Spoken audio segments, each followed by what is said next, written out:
Black and white நேயர்களுக்கு வணக்கம். அரசியல் சூத்திரம் நிகழ்ச்சியில் பொதுப்பள்ளிக்கான மாநில மேடை அமைப்பின் பொதுச் செயலாளரும் கல்வியாளருமான பிரின்ஸ் கஜேந்திர பாபு இணைகிறார். வணக்கம் சார். வணக்கங்க சார். யூஜிசி வரைவு திட்டத்தை திரும்ப பெறணும் அப்படின்னு திமுக அரசாங்கம் முன்னாடிலேருந்து சொல்லிட்டு இருந்தது. அதுக்கான காலக்கெடுவெல்லாம் முடிஞ்சும் கடந்த 6ஆம் தேதி டெல்லியில் திமுக மாணவர் அணியினர் ஆர்ப்பாட்டம் நடத்தினாங்க. அதில் காங்கிரஸ் கட்சி எதிர்க்கட்சி தலைவர் ராகுல் காந்தி, யூபியோட முன்னாள் முதலமைச்சர் உள்ளிட்டவரெல்லாம் கலந்துக்கிட்டாங்க. எல்லாரும் பேசுகிற விஷயம் என்னென்னா, ஒரு வரலாற்றை திருத்தக்கூடிய ஒரு விஷயத்தை மத்திய அரசாங்கம் செய்யுது, ஒற்றை தத்துவத்தை நோக்கி போகிறாங்க, ஒரு பழைய பாரம்பரிய வரலாற்றை அழிக்கிறதுக்கான முயற்சியை எடுக்கிறாங்க அப்படின்லாம் சொல்கிறாங்க. இந்த வரைவு திட்டத்தில் என்ன சொல்கிறாங்க, ஏன் அதை திரும்ப பெறணும் தமிழக அரசு வலியுறுத்துது அப்படின்னு ஒரு விஷயம்.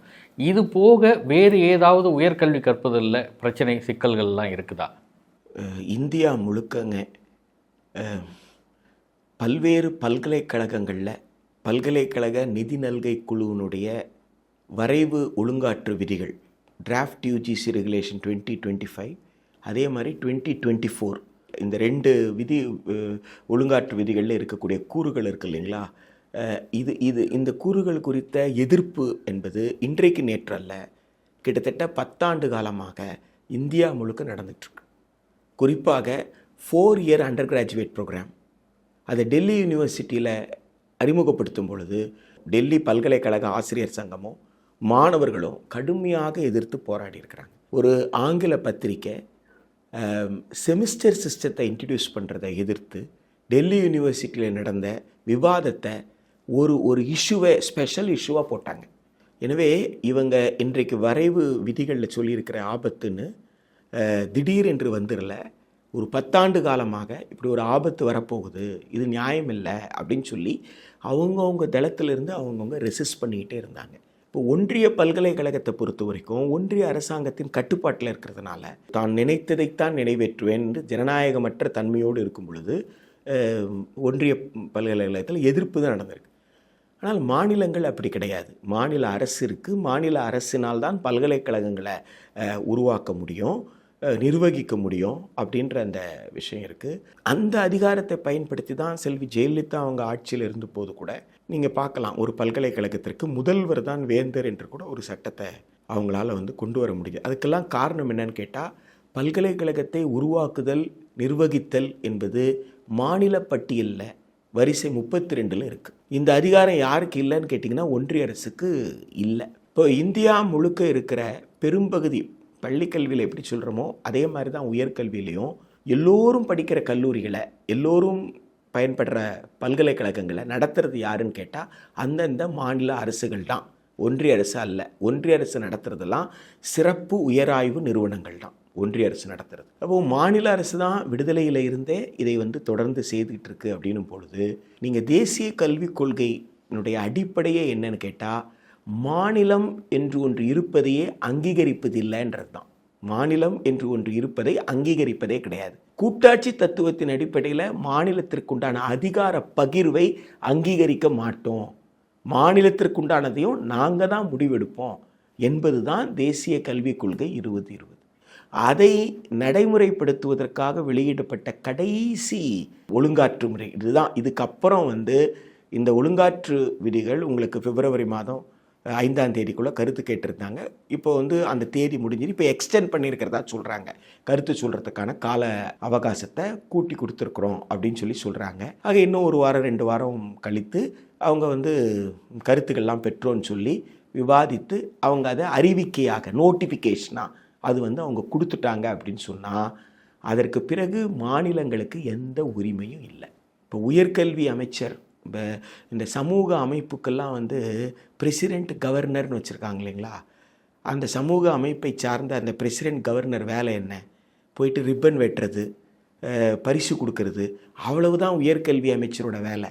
அதுக்கு மேலே உயர்கல்வி அமைச்சருக்கு எந்த வேலையும் இருக்காது. மாநில அரசால் எந்த முடிவும் எடுக்க முடியாது. அதனால தான் கர்நாடகா அரசு மாநில கல்வி அமைச்சர்கள் மாநாட்டையே நடத்தினாங்க. மாநாட்டை நடத்தி மாநில கல்வி அமைச்சர்கள் மாநாட்டில் தீர்மானம், கிட்டத்தட்ட 7 மாநிலங்களில் இருந்து அதற்கான பிரதிநிதிகள் கலந்துக்கிட்டு இருக்கிறாங்க. கேரளாவில் அதற்கான ஒரு இயக்கம் நடந்திருக்கு. ஜம்மு காஷ்மீர் உட்பட இந்தியாவில் இருக்கிற பல்வேறு மாநிலங்களில் இதை எதிர்த்து மாநில அரசுகள் வந்து குரல் கொடுத்துக்கிட்டு இருக்கு. இது தமிழ்நாடோட எதிர்ப்பு மட்டுமல்ல, இந்தியா முழுக்க இருக்கிற எதிர்ப்பு. ஏனென்றால் இந்த வரைவு நடைமுறைக்கு வந்தால் கல்லூரி சம்பந்தமாக, பல்கலைக்கழகம் சம்பந்தமாக இனி மாநில அரசு எந்த முடிவையும் எடுக்க முடியாது. எனவே அது ஒரு ஒற்றை அரசு கொண்ட இந்தியா என்கின்ற அளவில் அது போயிடும்ன்றது ஒரு ஆபத்து. இன்னொரு ஆபத்து என்னன்னு கேட்டால், மேல்நிலை பள்ளி கல்வியிலிருந்து உயர்நிலைக்கு வரும் பொழுது மேல்நிலை பள்ளியில் படித்த பாடம் தான் உயர்நிலையில் எடுக்கணும் அவசியம் கிடையாதுன்றாங்க. அறிவியல் பாடத்தை படிச்சுட்டு நீங்கள் பட்டப்படிப்புக்கு வந்து வணிகவியல் படிக்கலான்றாங்க. எப்படி படிக்க முடியும்? அப்போ அவங்க என்ன சொல்கிறாங்கன்னா, common university entrance test, CUET, NEET மாதிரி ஒரு கியூட், அதை எழுதிட்டு வான்றாங்க. ஆக மேல்நிலை பள்ளி கல்வியை செல்லாக்காசாக்கி எல்லோரையும் எதை நோக்கி தள்ளுறது? சந்தையை நோக்கி, கோச்சிங் சென்டரை நோக்கி தள்ளுற ஏற்பாடை அவங்க வந்து பண்ணுறாங்க. அதுலேயும் தப்பி யாராவது ஒருத்தன் வந்துட்டான்னு சொன்னால் அந்த யூஜி, பிஏ, பிஎஸ்சி, பிகாம் 3 வருஷம் இருக்கிறத 4 வருஷம் ஆக்கிட்டு முதல் வருஷம் எல்லா பேப்பரும் கிளியர் பண்ணால் தான் செகண்ட் இயரே போக முடியும். இல்லைன்னா ஃபஸ்ட் இயரே இன்னொரு வருஷம் படிக்கணும் நீங்கள். சரி, எல்லா பேப்பரும் கிளியர் பண்ணிட்டா நான் வந்து சர்டிஃபிகேட் தரேன், நீ எப்போ வேணாலும் வெளியில் போகலாம். அதே மாதிரி 2வது வருஷம் முடிச்சிட்டியா, சர்டிஃபிகேட் தராத, டிப்ளமா தரேன், நீ வெளியில் போகலாம். 3வது வருஷம் முடிச்சிட்டா டிகிரி தரேன், வெளியில் போகலாம். ஆனால் அந்த கோர்ஸுக்கு பேர் 4 வருஷம், 4 இயர் அண்டர் கிராஜுவேட் ப்ரோக்ராம். அப்போது 4 இயர் அண்டர் கிராஜுவேட் ப்ரோக்ராமில் 3வது வருஷத்தோடு வெளியில் போயிட்டா உயர்கல்விக்கும் உயர் வேலை வாய்ப்புக்கும் எதை நீங்கள் அடிப்படை தகுதியாக வைக்க போகிறீங்க? 3 வருஷத்தையா 4 வருஷத்தையா?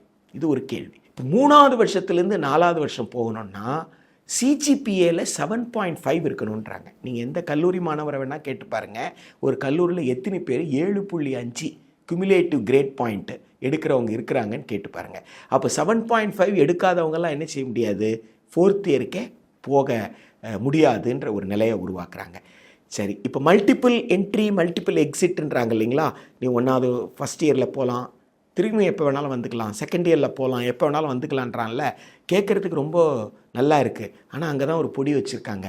அந்த கிரெடிட் கொடுக்குறாங்கல்ல, அந்த கிரெடிட்டுக்கு வந்து வேல்யூ இருக்குது, பீரியட் இருக்குது.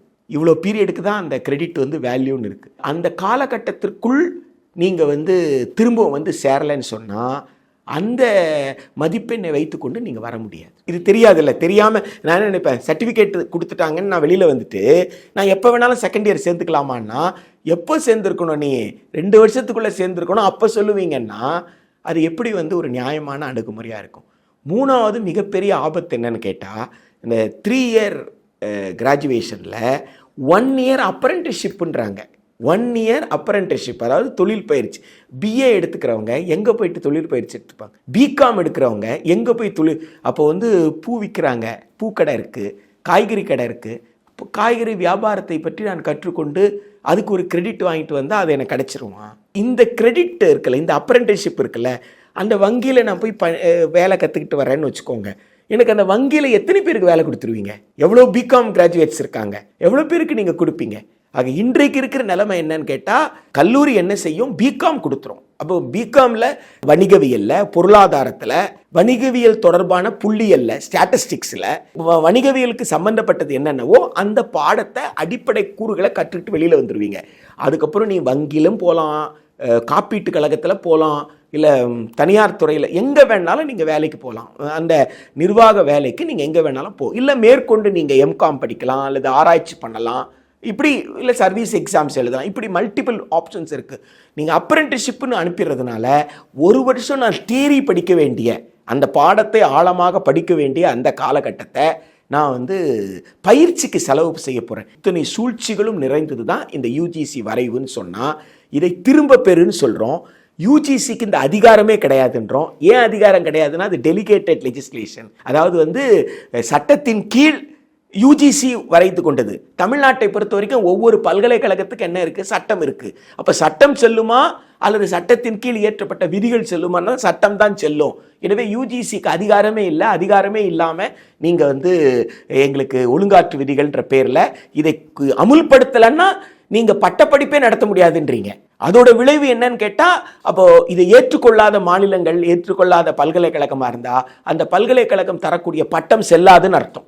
இப்படி சொல்கிறதுக்கு யூஜிசிக்கு உரிமையே கிடையாது. இப்போ உரிமையே கிடையாதுன்னு நம்ம சொல்லிட்டு இருக்கிற நேரத்தில் மிகப்பெரிய ஆபத்து என்ன உருவாயிட்டு இருக்குன்னு கேட்டிங்கன்னா, higher education commission of India, இந்திய உயர்கல்வி ஆணையத்திற்குண்டான வரைவு மசோதா உருவாயிட்டு இருக்கு. இது நாடாளுமன்ற நிலைக்குழுவில் விவாதத்துக்கு வந்திருக்கு. அப்ப நாடாளுமன்ற நிலைக்குழுக்கு திரு அர்ஜுன் சிங் இந்த கல்வி சம்பந்தப்பட்ட அந்த நிலைக்குழுக்கு தலைவராக இருக்கிறதுனால அவர் என்ன சொல்லியிருக்கிறாருன்னா, இந்த மசோதாவில் இருக்கிற கூறுகளை நீங்கள் நடைமுறைப்படுத்துறதுன்னு முடிவெடுத்தீங்கன்னு சொன்னா கிராமப்புறத்தில் இருக்கிற அத்துணை அரசு கல்லூரிகளும் மூட வேண்டிய நிலைமைக்கு உருவாகும். ஒட்டுமொத்தமாக கல்வி சந்தையிடம் போயிடும், தனியாருடைய ஆதிக்கம் இருக்கும். நீங்க சொல்றது எல்லாவற்றையுமே எல்லா அரசு கல்லூரிகளும் நிறைவேற்றிவிட முடியாது. அதற்குண்டான கட்டமைப்பு, அதற்கு தேவையான நிதி இதெல்லாம் மாநில அரசுகள் கிட்ட இல்லாத போது மாநில அரசுகள் செய்ய முடியாது. அப்போ தேவையற்ற ஒரு நிர்பந்தத்தை ஏற்படுத்துகிற பல்வேறு கூறுகளை நீங்கள் வச்சிருக்கிறீங்க.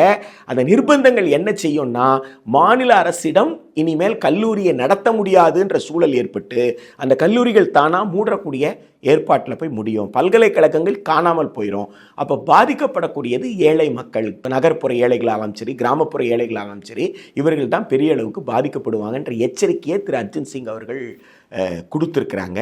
இப்போ நம்ம வரைவு பல்கலைக்கழக நிதி நல்கை குழு ஒழுங்காற்று விதிகளை திரும்ப பெறு என்று கேட்கின்ற அதே நேரத்தில் அதைவிட மோசமாக ஆபத்தாக இருக்கக்கூடிய வரைவு மசோதாவையே, இந்திய உயர்கல்வி ஆணைய வரைவு மசோதாவையே நீங்கள் அந்த மசோதா எழுதுகிற வேலையை நிறுத்துங்க, அதை எழுதாதீங்க என்று தடுக்க வேண்டிய அதற்கான ஒரு போராட்டத்தை நம்ம நடத்த வேண்டியது இருக்குது. இப்போ கூட்டாட்சி தத்துவத்தையும் கல்வியையும் சவப்பெட்டியில் வச்சுட்டு அந்த சவப்பெட்டியை மூடின பிறகு அடிக்கிற கடைசி ஆணி தான் பல்கலைக்கழக நிதி நல்கை குழுவினுடைய ஒழுங்காற்று விதிகள்னு சொன்னால், ஆணியை அடிக்கிறதுக்கு பயன்படுத்துகிற சுத்தி தான் எதுன்னு கேட்டிங்கன்னா இந்த இந்திய உயர்கல்வி ஆணைய வரைவு மசோதா. இந்த வரைவு மசோதா வந்துருச்சுன்னா இவங்க ஆணி வச்சிருவாங்க பல்கலைக்கழக.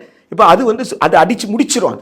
இப்போ அந்த மசோதா மட்டும் நிறைவேறி சட்டம் வந்துருச்சுன்னா இந்தியா முழுக்க இருக்கிற உயர்கல்விக்கு எந்த மாநில அரசும் முடிவெடுக்க முடியாது. ஒரே சிங்கிள் ரெகுலேட்டரி அத்தாரிட்டி, ஒரே ஒழுங்காற்று நிறுவனமாக எது இருக்கும்னா ஹையர் எஜுகேஷன் கமிஷன் ஆஃப் இந்தியான்ற HECI மட்டும்தான் இருக்கும். அதற்கு கீழே ஒரு 4 வர்டிக்கல் பாடிஸ் வச்சுருப்பாங்க. கல்வி சம்பந்தமான எல்லா முடிவுகளையும் புதுடெல்லி தான் எடுக்கும். புதுடெல்லி எடுக்கிற முடிவு இந்தியா முழுக்க எல்லா மாநிலங்களுக்கும் அமலுக்கு வரும் என்ற இதுதான் நம்ம என்ன சொல்கிறோம், இந்தியா என்ற தத்துவத்தை சிதைக்கிறார் திரு நரேந்திர மோடி. திரு ராகுல் காந்தி ஆகட்டும், திரு அகிலேஷ் யாதவ் ஆகட்டும், இவங்கெல்லாம் சொல்கிறது என்னென்னா, இந்தியா என்பது ஒரு தத்துவம், இது பல்வேறு தேசிய இனங்களுடைய கூட்டமைப்பு, பண்பாட்டினுடைய கூறு கல்வி. எனவே பன்முகத்தன்மை, கல்வியில் பன்முகத்தன்மை இருக்குது என்பதை அங்கீகரிக்காம ஒரு ஒற்றைத்தன்மையோடு நீங்கள் செயல்பட நினைக்கிறதுன்றது இந்தியா என்ற தத்துவத்தை. இது சீதாராம் யெச்சூரி எப்பவோ சொல்லிட்டார், இந்த வரைவு காலத்திலேயே சொல்லிட்டாரு. 2020 தேசிய கல்விக் கொள்கை வந்த உடனே இது கல்வி சம்பந்தப்பட்ட ஆவணமே கிடையாது, இந்தியா என்ற தத்துவத்தை சிதைக்கின்ற ஆவணம் என்று மறைந்த தோழர் சீதாராம் யெச்சூரி அவர்களே எச்சரிக்கை கொடுத்திருக்கிறாங்க. எனவே இந்த எச்சரிக்கையெல்லாம் பல்வேறு அரசியல் கட்சிகள் உணர்ந்து இந்த நாட்டு மக்களுக்கு விடுதலை பெறுவதற்கு எந்த அளவுக்கு நாம் போராடினோமோ, விவசாயிகள் தங்கள் உரிமைகளுக்காக இந்த மண்ணை காப்பதற்காக எவ்வளவு போராடினார்களோ அதைவிட வீரியமிக்க போராட்டத்தை நடத்தி இந்த ஆபத்தை தடுக்க வேண்டுமே தவிர, நடந்துருச்சுன்னா என்ன செய்யறது, நடத்திடுவாங்களா, இதை மீறி அவங்க செய்ய தானே போகிறாங்க என்றெல்லாம் நாம் பேச முடியாது, செய்ய விடக்கூடாது. இந்தியா சிதைகிறது என்றால் சிதைவதற்கு நான் எப்படி அனுமதிக்க முடியும்? அரசமைப்பு சட்டத்திற்கு எதிராக ஒரு செயல்பாடு என்று சொன்னால், அரசமைப்பு சட்டத்துடைய அடிப்படை விஷயமே கூட்டாட்சி தத்துவம் என்பது அந்த அடிப்படை கட்டமைப்பை சிதைப்பதற்கு நாம் அனுமதிக்கக்கூடாது. ஒரு வீறு கொண்ட மாணவர் எழுச்சி வேண்டும், மக்கள் எழுச்சி வேண்டும். அத்தகைய எழுச்சி நிச்சயமாக வரும். ஒன்றிய அரசு தன் தவறை திருத்திக் கொள்ளும் என்றுதான் மக்களின் எதிர்பார்ப்பு. நன்றி.